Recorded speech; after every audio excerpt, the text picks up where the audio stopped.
Scott Moore, and you are watching a video that has been prepared for you by Wild About Christ Outdoors. We are blessed in this country to have public access to many national parks from coast to coast.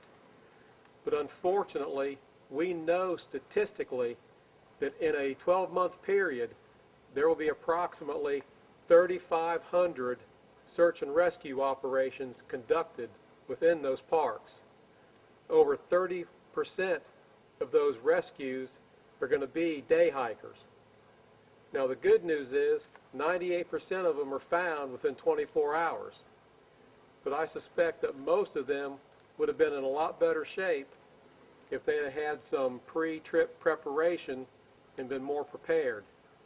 What we're going to do today is just have a seat and talk to you and just cover the basics of survival from A to Z and just give you a much better chance of having an enjoyable, safe trip in the woods.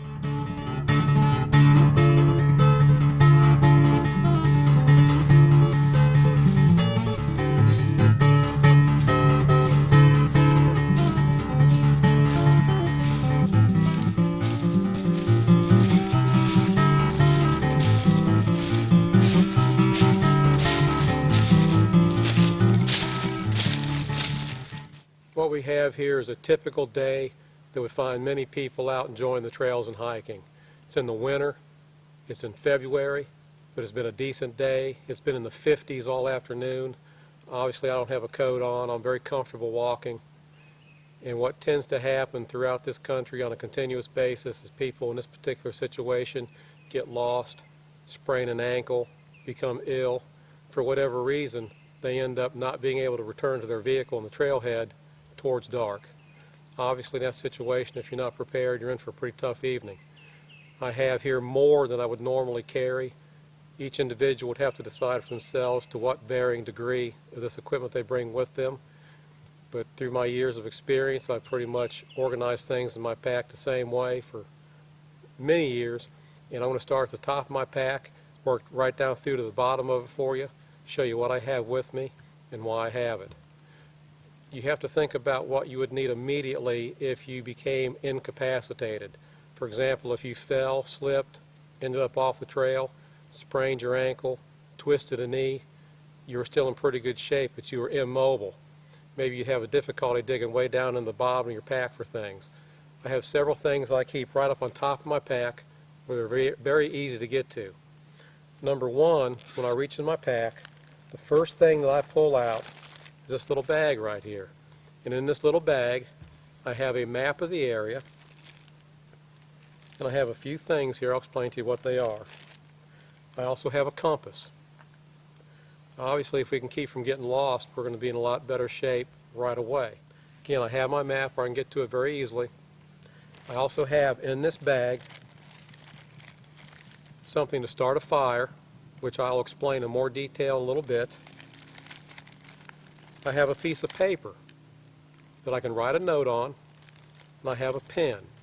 Again, I'll explain all this in just a minute. I also have a light. If it was getting towards dark, and again I had a sprained ankle, was having a hard time getting around, I'd want to be able to get to a light pretty quick so that I could see what was going on. And I have an orange vest here, just like what you carry when you're hunting. And again, if I was in pretty bad shape, wasn't able to move around and do a lot, the least I would want to do for myself is make sure that I was visible. That if someone came to look for me, I'd be easy to see. So I have a fluorescent vest here, just exactly like any deer hunter would have with him.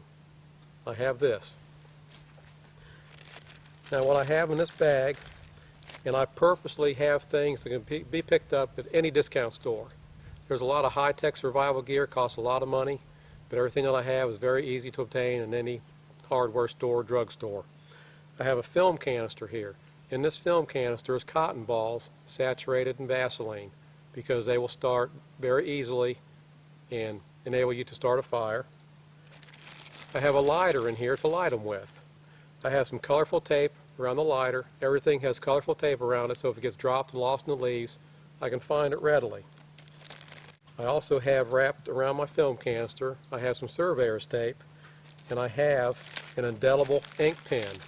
And what I'm going to do if I have to leave the trailhead, is I'm going to hang some of this fluorescent surveyor's tape from a branch, and I'm actually going to write my name, the date, the time, the condition I'm in, if I've left to try to find a road, if I'm close by, so that a search and rescue personnel could find this and know what was going on. And again, all this is at the very top of my pack, where it's very easy to get to. I'm going to put this back real quick before I go any further. And this is one thing that we have to get into the habit of doing that is of vital importance. Everything has a place. Everything goes back where it was. That way nothing gets lost, and you still have it a little bit later when you need it. And it takes a little bit of time to do this. If you actually are lost or hurt, you're going to be nervous. You're going to have to just take the time to keep this stuff in hand. And I am going to go ahead and leave this vest out. We're going to assume right now that I am in trouble or lost. Very first thing I'm going to do, I'm going to put this vest on so that I am visible.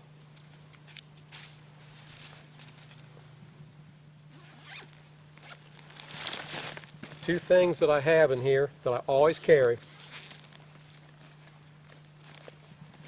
Got an old well-used pair of leather gloves. I have a folding saw. Anytime we're out in the woods, we can talk about having a knife or a hatchet, but with a knife or a hatchet, you're going to end up chopping, hacking, cutting. While doing so, you have a pretty good likelihood of injuring yourself, getting some lacerations, bruises, cuts. Also expends quite a bit of energy. If you have a folding saw, and again, none of my stuff is pretty. All this stuff has been used for years. I've carried this stuff and used it a lot.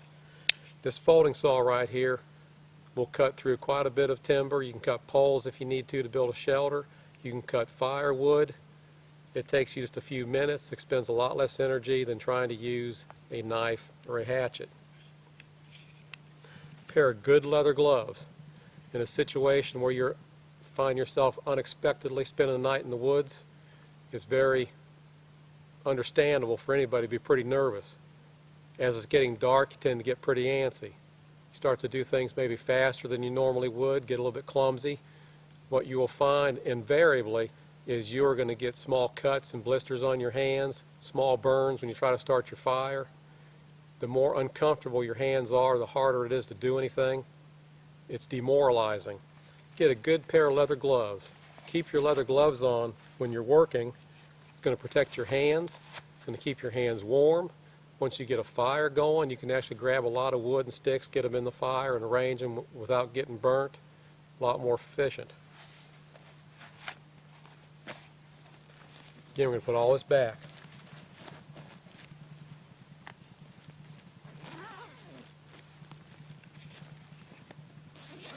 Talk about having either a knife, a big knife, a small knife, hatchet.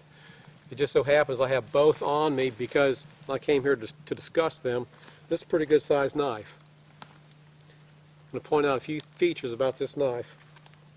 This knife right here, again, I've carried for a long time. It's got a leather handle. It doesn't have a plastic handle. It doesn't have any type of lacquer or any finish on the handle. That way this handle can be used without raising blisters, which will happen quite frequently. This blade is made out of carbon steel. You can sharpen this on a nice piece of sandstone if you need to. It'll sharpen quite readily. You can produce a spark with this knife blade if you have to start a fire. The tang is solid. It's part of the blade. I'll demonstrate how to use this later, but that way you can baton, you can strike the handle if you need to, use it as a hammer without breaking it. I have a small hatchet that I'm carrying here. This hatchet is riding in a little leather pouch right here under my arm. It's out of the way, but it's easy to access. Talk more about this later, but this is an option. If you don't want to carry a large knife, you can carry a small knife and carry a hatchet. If you don't want to carry a hatchet, you got a larger knife, you got a saw. You don't need to carry all of them, but you need to have something big enough to cut some timber if you need to without having to use your pocket knife. And what we're going to do right now is we're just going to play out a scenario for you that is getting towards evening. I found out I need to spend the night. Rain's coming, a storm, and I'll just start from square one and show you just what I would do and why I would do it.